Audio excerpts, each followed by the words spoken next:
बिस्मिल्लाहिर्रहमानिर्रहीम। मेरा नाम डॉक्टर ज़ुहैब शाह है और आज हमारा topic of discussion retinal detachment है।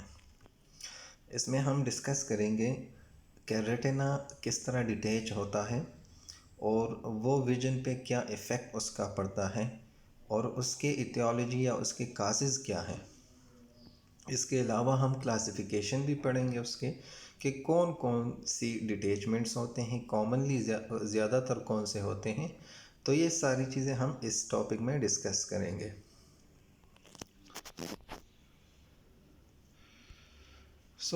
पहले तो हमें इस चीज़ का पता हो कि नॉर्मली रेटिना जो है, रेटिना की एनाटॉमी कैसी है।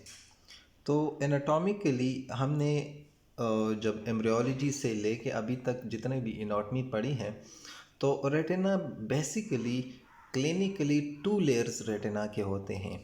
आउटर लेयर जो होता है वो रेटिनल पिगमेंटेड एपिथेलियम होता है, जिसमें हमारे पास मेलेनिन्स होते हैं, एक कलरफुल होता है। और जो इनर मोस्ट लेयर है, इनर लेयर है, वो हमारे पास है न्यूरोसेंसरी लेयर, जिसमें रॉड एंड कॉन्स होते हैं। तो अगर यहाँ पे हम इस डायग्राम में देखें तो यहाँ पे एक है रेटिनल पिगमेंटेड एपिथेलियम, ये वाला, ये हमारे पास रेटिनल पिगमेंटेड एपिथेलियम है जो आउटर मोस्ट है। और आउटर मोस्ट साइड पे ये कोराइड के साथ अटैच है। इनर मोस्ट साइड पे ये neurosensory layer of the retina के साथ कनेक्टेड है। Neurosensory layer of the retina में हमारे पास रॉड एंड कॉन्स होते हैं। और रॉड जो है वो हमारे नाइट विजन या डार्क विजन में काम आते हैं, और कॉन्स जो है ये day light vision and colourful vision में काम आते हैं। तो यहाँ पे रेटिनल डिटैचमेंट की जो बेसिक काजेज़ हैं वो बहुत से हैं, लेकिन मैकेनिज़्म ये हैं कि ये जो न्यूरोसेंसरी रेटिना है ये रेटिनल पिगमेंटेड एपिथेलियम से डिटैच हो जाता है। एम्ब्रियोलॉजी के लिए जब हमने पढ़ा था कि रेटिना जो है ये ऑप्टिक कप से बना है, तो वहाँ पे inner layer of the cup होता है और आउटर लेयर। आउटर लेयर से हमारे पास आरपीई बनता है और इनर लेयर से हमारे पास न्यूरोसेंसरी रेटिना बनता है। So what is retinal detachment? The separation of neurosensory retina from retinal pigmented epithelium by subretinal fluid. So it is disorder of eye which occurs when retina is break from underlying supporting tissue and subretinal fluid accumulate in the potential space between the neurosensory retina and the underlying retinal pigmented epithelium. यहाँ पे हमारे पास जो diagrammatically वो होता है, यहाँ पे basically इसमें एक टीयर या कोई होल आ जाता है और वहाँ पे फ्लूइड जमा होते हैं। तो वो फ्लूइड जो है वो रेटिना की डिटैचमेंट, सेंसरी रेटिना की आरपी से डिटैचमेंट को इंक्रीज़ करता है। अगर इस डायग्राम में हम देखें तो यहाँ पे एक टीयर बना है और ये टीयर जो है ये न्यूरोसेंसरी रेटिना में बना है। तो यहाँ पे विट्रियस की तरफ से फ्लूइड जाते हैं और ये फ्लूइड सब रेटिनल स्पेसेस में जमा होते हैं, और ये जो फ्लूइड हैं ये सेंसरी रेटिना की डिटैचमेंट को प्रोग्रेस करता है। तो इसी वजह से रेटिना डिटैच हो जाता है। सिर्फ ये एक काज नहीं है, इसके अलावा भी काजेज़ हैं, लाइक ट्रैक्शनल आरडी, जो विट्रियस की ट्रैक्शन की वजह से जो आरडी होती है, या एक्सुडेटिव या सेरिस आरडी रेटिनल डिटैचमेंट, जो हमारे पास रेटिनल पिगमेंटेड एपिथेलियम में वो जो ब्लड रेटिनल बैरियर है वो ब्रेक हो जाता है, उसमें कोई होल या कोई डैमेज हो जाता है और वहाँ से फिर कोरियो कैपिलरी से हमारे पास फ्लूइड आते हैं बाहर की तरफ से, तो वो भी न्यूरोसेंसरी रेटिना को डिटैच कर सकते हैं। हमारे पास two types of retinal detachment हैं। एक को हम कहते हैं रेगमेटिजीनियस रेटिनल डिटैचमेंट और दूसरे को हम कहते हैं नॉन रेगमेटिजीनियस रेटिनल डिटैचमेंट। रेगमेटिजीनियस निकला है रेगमा से। रेगमा का मतलब है टीयर या कोई होल। तो रेगमेटिजीनियस रेटिनल डिटैचमेंट में हम वो डिटैचमेंट पढ़ेंगे जो न्यूरोसेंसरी रेटिना में कोई टीयर या होल हो जाता है और उस होल में फिर विट्रियस की तरफ से फ्लूइड अंदर जाते हैं और वो फिर न्यूरोसेंसरी रेटिना को डिटैच करते हैं। नॉन रेगमेटिजीनियस रेटिनल डिटैचमेंट में हम वो काजेज़ पढ़ते हैं जिसमें एग्जैक्टली टीयर नहीं होता या होल नहीं होता, लेकिन विट्रियस की ट्रैक्शन की वजह से, विट्रियस अपने कॉन्ट्रैक्शन की वजह से न्यूरोसेंसरी रेटिना को भी कॉन्ट्रैक्ट करता है या उसको ब्रेक करता है। या इसके अलावा अगर आउटर साइड से रेटिनल पिगमेंटेड एपिथेलियम में कोई ब्रेक आ जाता है या डैमेज हो जाता है, तो वहाँ से जो फ्लूइड है कोरियो कैपिलरी से वहाँ से एंटर होके और यहाँ पे जब ये जमा होते हैं तो न्यूरोसेंसरी रेटिना डिटैच हो जाती है। हमारे पास rhegmatogenous retinal detachment, the term rhegmatogenous is derived from the Greek word regma, which means a discontinuity or a break, also called primary retinal detachment, which occur due to full thickness break in the sensory retina। इसमें हमारे पास neurosensory retina में break होता है या whole होता है, इसीलिए इसको हम रिग्मेटोजेनियस आरडी कहते हैं। अगर हम इस डायग्राम में देखें तो इस पॉइंट पे अगर हम देखें, यहाँ पे न्यूरोसेंसरी रेटिना में टीयर हुआ है, ये जो येलो कलर है यहाँ पे सारा, ये न्यूरोसेंसरी रेटिना है। तो यहाँ पे ये न्यूरोसेंसरी रेटिना में टीयर या होल आया है। इस होल में अब ये ब्लू एरो जो है ये शो करता है कि फ्लूइड जो है इस होल में वापस जाते हैं, अंदर जाते हैं, और ये जो स्पेस है ये बढ़ता जाता है, और ये जो यहाँ पे इस पॉइंट से डिटैचमेंट शुरू हुआ है, ये डिटैचमेंट आगे आगे स्लोली स्लोली प्रोग्रेस करता है। अच्छा, अब नॉन रिग्मेटोजेनियस रेटिनल डिटैचमेंट जो है ये बाकी दो क्लासेस में डिवाइड है। तो एक हमारे पास है ट्रैक्शनल रेटिनल डिटैचमेंट और एक है exudative retinal detachment. Tractional retinal detachment जो है वो बेसिकली विट्रोरेटिनल जो मेम्ब्रेन होता है उसकी कॉन्ट्रैक्शन से हो जाता है। वो जब कॉन्ट्रैक्ट हो जाता है तो न्यूरोसेंसरी रेटिना को भी कॉन्ट्रैक्ट करता है या अपने पोजीशन से उसको डिटैच करता है। और एक्सुडेटिव रेटिनल डिटैचमेंट हमारे पास बेसिकली ये न्यूरो रेटिनल पिगमेंटेड एपिथेलियम में डैमेज हो जाता है। तो वो डैमेज जो आउटर साइड पे कोराइड है, कोराइड में कोरियो कैपिलरीज है, कोरियो कैपिलरीज से फ्लूइड जो है वो अंदर आते हैं और फिर आरपी और न्यूरोसेंसरी रेटिना के दरमियान जमा होते हैं और फिर न्यूरोसेंसरी रेटिना को डिटैच करते हैं। तो अगर यहाँ पे हम देखें, एक है हमारे पास रिग्मेटोजेनियस रेटिनल डिटैचमेंट जिसमें एक क्लियर हमारे पास होल है या टीयर है, और एक है ट्रैक्शनल रेटिनल डिटैचमेंट या एक्सुडेटिव रेटिनल डिटैचमेंट जिसमें टीयर नहीं है लेकिन विट्रियस की कॉन्ट्रैक्शन से यहाँ पे रेटिना भी डिटैच हुआ है। So, rigmatogenous retinal detachment, the full thickness break in sensory retina allows the fluid from vitreous gel to enter into the subretinal space that results into separation of sensory retina from RP। ये जो tier बनता है ये sensory retina को RP से detach करता है। इसके प्री डिस्पोजिंग फैक्टर्स क्या हैं, रिस्क फैक्टर्स क्या हैं? तो सबसे पहले हमारे पास है पोस्टीरियर विट्रियस डिटैचमेंट। अगर पोस्टीरियर विट्रियस डिटैच होगा तो विट्रियस जो है ये न्यूरोसेंसरी रेटिना के साथ अटैच है। कॉर्टिकल पार्ट जो विट्रियस का है, जो पेरिफेरी है विट्रियस की, जिसको हम कॉर्टेक्स कहते हैं, वो न्यूरोसेंसरी रेटिना के साथ डायरेक्ट कनेक्शन में है, डायरेक्ट कांटेक्ट में है। तो अगर कॉन्ट्रैक्शन होगी उसकी, या फॉर एग्जांपल हमारे पास हेमरेजेस हैं विट्रियस में, डायबिटिक रेटिनोपैथी है या हाइपरटेंसिव रेटिनोपैथी है या और कोई डिजीज़ हैं जिससे हेमरेजेस विट्रियस में आ गए, तो विट्रियस कॉन्ट्रैक्शन करेगा। जब वो कॉन्ट्रैक्टेड हो जाएगा तो उसकी कॉन्ट्रैक्शन से न्यूरोसेंसरी रेटिना में डैमेज हो सकते हैं, ब्रेक आ सकते हैं। इसी वजह से ये एक बड़ा रिस्क फैक्टर है रिग्मेटोजेनियस आरडी के लिए।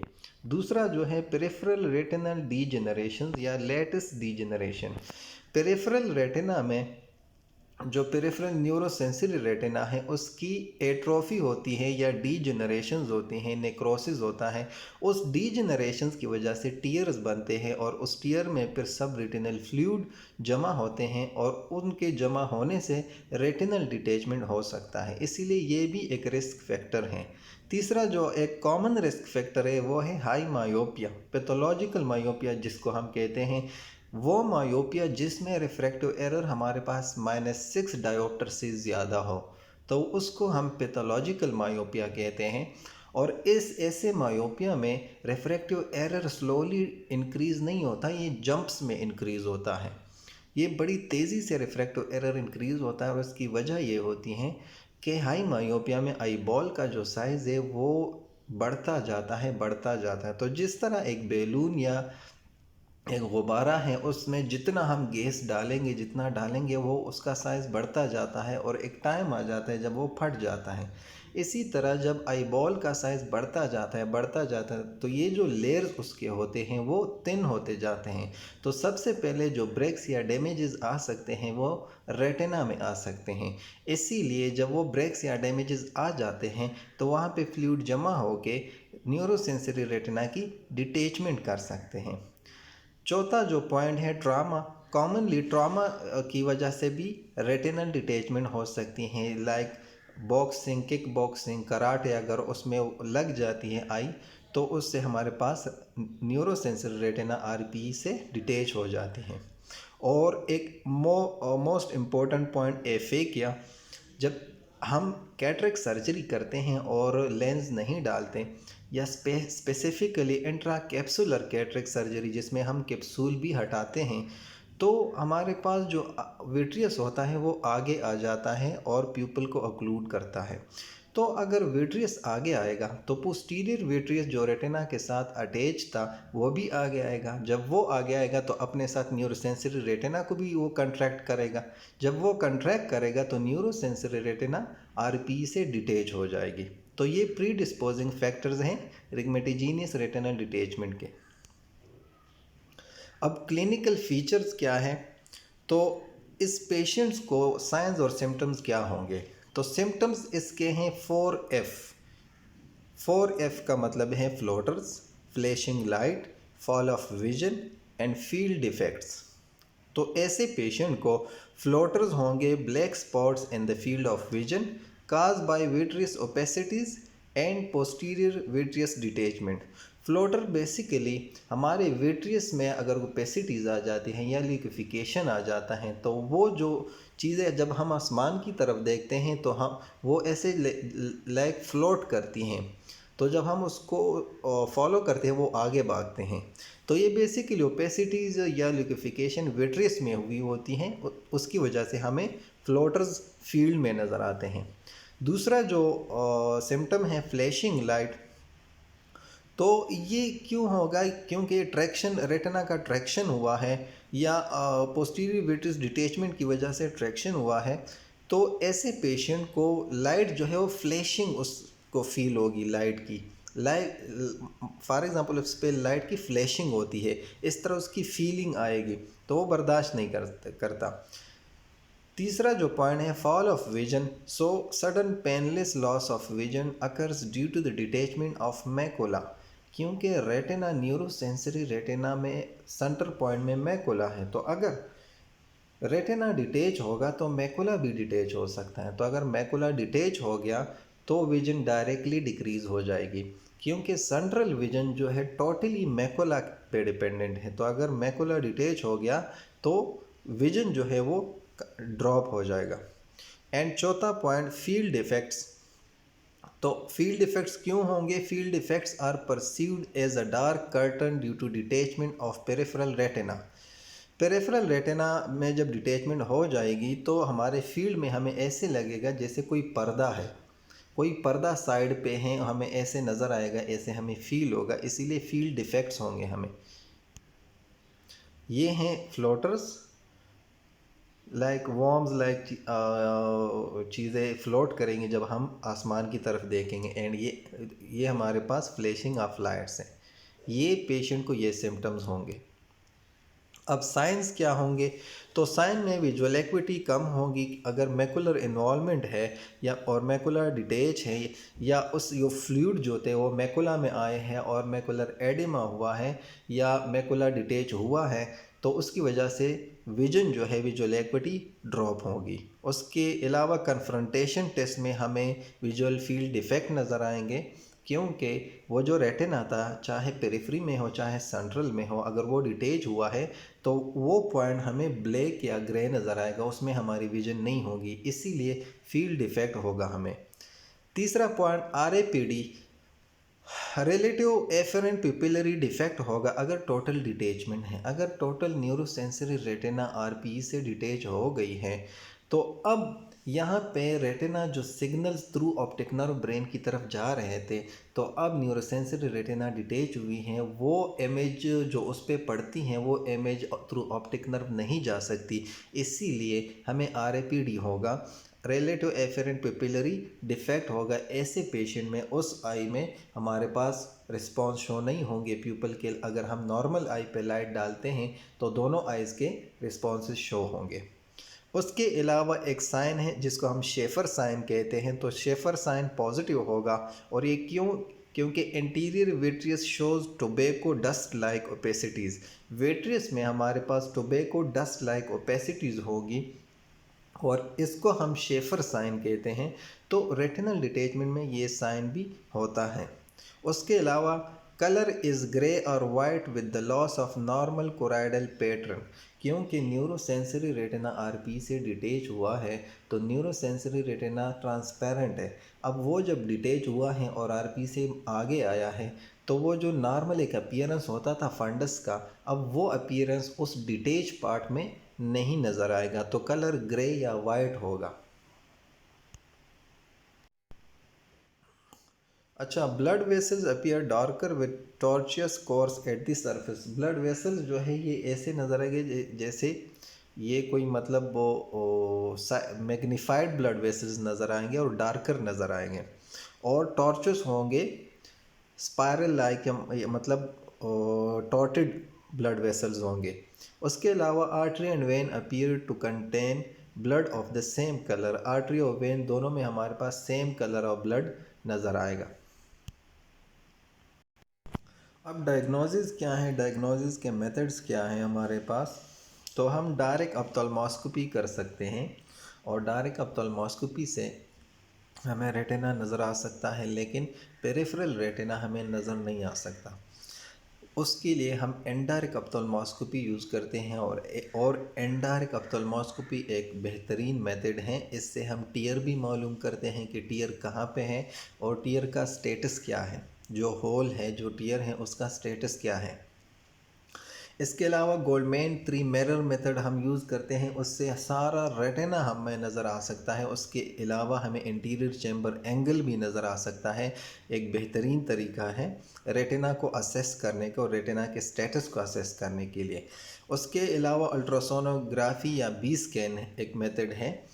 अगर हमारे पास फॉर एग्ज़ाम्पल कैटरेक्ट है, लेंस ओपेक है या विट्रियस ओपेसिटीज़ हैं या कॉर्नियल ओपेसिटीज़ हैं और हम ऑप्थेल्मोस्कोपी नहीं कर सकते, हम इनडायरेक्ट या डायरेक्ट ऑप्थेल्मोस्कोपी नहीं कर सकते क्योंकि मीडिया जो है वो हेज़ी हैं, तो हम बी स्कैन मेथड यूज़ करते हैं और बी स्कैन से हमें पता चलता है कि रेटिना डिटेच हुआ है आरपी से।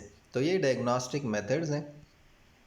अब ट्रीटमेंट क्या है, तो याद रखें कि रेटिनल डिटैचमेंट का ट्रीटमेंट ये ओनली सर्जिकल है, इसमें मेडिकल ट्रीटमेंट नहीं है, ये सर्जिकल ट्रीटमेंट है। और गोल क्या है ट्रीटमेंट का कि वो जो टीयर है, वो जो न्यूरोसेंसरी रेटिना आरपी से डिटेच हुआ है जिस पॉइंट पे, वो दोबारा री अटैच हो जाए और वो जो स्पेस बना हुआ है वो स्पेस ख़त्म हो जाए। अब इसके स्टेप्स क्या हैं? तो सबसे पहला step localisation of retinal break. सबसे पहले हम ये देखेंगे कि ये जो होल है या ब्रेक है ये किस पॉइंट पे है, कहाँ पे है। दूसरा स्टेप ये है sealing of the retinal break by creating a septic inflammation around the break with cryotherapy, laser photocoagulation. यहाँ पे हम क्या करते हैं कि ये जो ब्रेक हुआ है, इस ब्रेक के इर्द गिर्द हम लेज़र फोटोकोगुलेशन करते हैं और हम रेटिना को जलाते हैं। या अगर क्रायोथेरेपी है तो क्रायोथेरेपी वो मेथड है जिसमें हम उसको फ्रीज़ करते हैं, तो उसके इर्द गिर्द के जगहों को हम फ्रीज़ करते हैं ताकि ये जो टीयर था और ये जो डिटेचमेंट था ये आगे स्प्रेड ना हो। तो ये ऐसे हो जाता है जैसे इसको हम सी देते हैं, स्टिच हो जाता है। तो ये लेज़र फोटोकोगुलेशन जो जलाते हैं या क्रायोथेरेपी जो इसको फ्रीज़ करते हैं -40 डिग्री सेंटीग्रेड तक इसकी टेम्परेचर होती है, तो फ्रीज़ हो जाता है और यहाँ पे ये स्टिच हो जाता है जहाँ पे होल था या डिटेचमेंट था। तो ये आगे प्रोग्रेस नहीं करता। तो इसके ये एक साइड इफ़ेक्ट तो ये हैं कि आफ्टर फोटोकोगुलेशन पेशेंट की विजुअल एक्टिविटी और भी ड्रॉप हो जाती हैं, लेकिन टोटल ब्लाइंडनेस से वो महफूज हो जाता है, क्योंकि अगर इसको हम अनट्रीटेड छोड़ें तो ये सारा जो डिटैचमेंट है ये पूरी रेटिना डिटेच हो जाएगी और पेशेंट ब्लाइंड हो जाएगा। तो उस ब्लाइंडनेस से बचाने के लिए इसको थोड़ा सा हेल्दी पार्ट, फॉर एग्ज़ाम्पल अगर डिटैचमेंट है तो थोड़ी से आगे इसके इर्द गिर्द ये जलाते हैं ताकि ये एडवांस ना हो जाए और यहाँ पे स्टॉप करें। इसके अलावा एक दूसरा मेथड है जिसको हम कहते हैं स्क्लेरल बकलिंग या indentation by encircling band to approximate the RPE with sensory retina break so that aseptic inflammation created gets time to bind RPE with sensory retina around the hole। इसमें हम क्या करते हैं, स्क्लेरल बकल मेथड में हम ये करते हैं कि हम आईबॉल के इर्द गिर्द सिलिकॉन बैंड लगाते हैं लाइक टायर की तरह। तो जब हम उस बैंड को लगाते हैं तो हम स्क्लीरा को इंडेंट करते हैं, इर्द गिर्द ऐसे स्क्लीरा को इंडेंट करते हैं आईबॉल पे जब ये बैंड हम लगाते हैं। जब स्क्लीरा इंडेंट हो जाते हैं तो स्क्लीरा कोरॉइड पे, कोरॉइड आरपी पे और आरपी न्यूरोसेंसरी रेटिना की तरफ फॉरवर्ड आ जाता है। तो जहाँ पे न्यूरोसेंसरी रेटिना डिटेच हुआ था या टियर था वो आरपी उसकी तरफ फॉरवर्ड आ जाता है, और जब आ जाता है तो वो जो एक स्पेस था न्यूरोसेंसरी और आरपी के दरमियान वो ख़त्म हो जाता है। तो ये बकलिंग जो है ये टायर की तरह या एक बैंड की तरह ये उसको बांधते हैं और टाइट उसमें इंडेंटेशन काज करते हैं। एक और प्रोसीजर है जिसको न्यूमेटिक्स रेटिनोपेक्सी कहते हैं, और इसमें हमारे पास सल्फ़र हेक्साफ्लोराइड और परफ्लोरोप्रोफेन जो गैसेस होते हैं ये इंजेक्ट करते हैं इंट्राओकुलर, और वहाँ पे जब ये गैसेस इंजेक्ट करते हैं तो ये गैसेस जहाँ पे रेटिनल डिटेचमेंट हुआ होता है ये उस डिटेच रेटिना को वापस आरपी के साथ अटैच करता है। और जो सल्फ़र हेक्साफ्लोराइड गैस है ये 1 महीने के अंदर फिर खुद एब्जॉर्ब हो जाता है, और जो फ्लोरोप्रोफेन गैस है ये 2 महीने तक फिर खुद एब्जॉर्ब हो जाता है। और ये ज़्यादातर यूज़ उस ब्रेक में होता है, अगर break for example upper retina में है तो फिर उसके लिए ये यूज़ होते हैं। ये देखें ये यहाँ पे गैस है और ये अपर रेटिना में ब्रेक हैं, तो यहाँ पे जब ये गैस वो इंट्राओकुलर लगाते हैं तो ये वहाँ जो परफोरेटेड रेटिना या टियर था उसको वापस आरपी के साथ अटैच करते हैं। ये हमारा रेटिना का पहला टॉपिक था, और इसके बाद फिर हम ट्रैक्शनल आरडी और एक्सुडेटिव आरडी की तरफ जाएंगे। लेकिन रेगमेटोजेनियस आरडी का जो काजेज़ क्या थे, उसकी थियोलॉजी क्या थी, उसके ट्रीटमेंट मोडेलिटीज़ क्या थे, मैकेनिज़्म क्या था, ये सारी चीज़ें हमने इस टॉपिक में डिस्कस कर ली।